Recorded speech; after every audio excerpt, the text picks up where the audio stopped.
नमस्कार जय जगन्नाथ। सर्वप्रथम मुझे कहवाई चाहिए विजु जनता दल आज सामिल होगाटा यहाँ गोटे राजनीतिक दल भाव यहाँ गोटे परिवार भाविक मुझे सामिल होती आमर प्रिय मुख्यमंत्री माननीय श्री नवीन पट्टनायक साहू को 5T अध्यक्ष VK पांडियन साहू को सस्मित पात्र साहू को प्रियव्रत माझी साहू को प्रणव प्रकाश दास साहू को अमर पट्टनायक साहू को समस्त को बहुत बहुत धन्यवाद देवाई चाहिए कि मत आज परिवार मध्य सामिल कर कारण आम मुख्यमंत्री हेले भारतर नंबर 1 मुख्यमंत्री से कथार नुह कम सब किसी करके देखी था से आज से समस्त लोकप्रिय हो पार्टी और पूरा भारत वर्ष में नंबर 1 मुख्यमंत्री भाव से परिचित होती। ओडिशार भौगोलिक पचारुवा बहुत लोक मैंने जिते पचारुले मु बाहर रोली ओडिशा कौटी अच्छी से आम मुख्यमंत्री हॉकी खेल को एत भल पाई दुई थर हॉकी वर्ल्ड कप ओडिशा रे आयोजन करते से बाहर थी सब लोक मैंने ओडिशा को भल भाव देखिले जानिले और जानिले ओडिशा गोटे विश्व दरबार में परिचित होता।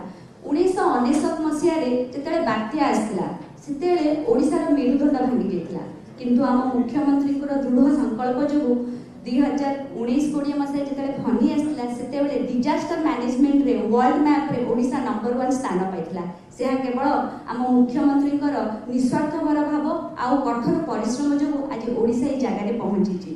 5T योजना विषय में समस्ते कथबार्ता होचे किंतु यही योजना है भारत वर्षर गोटे भिन्न योजना ताहा केन्द्रर समस्त योजना ठारू मध्य भिन्न होता है और अन्यतम बोली आम समस्ते जानिचे। आउ मो मतरे आम देश किंबा राज्य से उन्नति करते जिते मध्यवित्त एवं गरीबर सर्वोत्तम उन्नति होता और यह केवल कथा कहले हेबनी यहाँ निरंतर चेष्टा करने दरकार। केन्द्रर साहाय्य बिना आम सरकार आम मुख्यमंत्री सब निरंतर समस्त कार्य कर आसी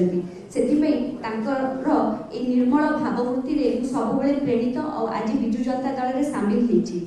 आज सारा राज्य में विश्वस्तरीय शिक्षा एवं स्वास्थ्यर सुविधा मिलूँ से सब धन्यवाद देवाई चाहिए राज्य सरकार को सी जड़े उच्च शिक्षित शालीन एवं निष्ठापर व्यक्ति जे सब कथा कम आ कार्य विश्वास करती अनुप्रेरण अनुप्राणित ही आज मुझे संगठन में सामिल होती मत पार्टी तरफ जेकोसी कार्यभार दिज्व मुझे निस्वार्थर भाव में डेफिनेटली करने चेष्टा करी। धन्यवाद। नुआ नुआ खबर जानिबा पई आमो LNTV को लाइक शेयर और सब्सक्राइब करंतु। LNTV स्वर आपणंकर।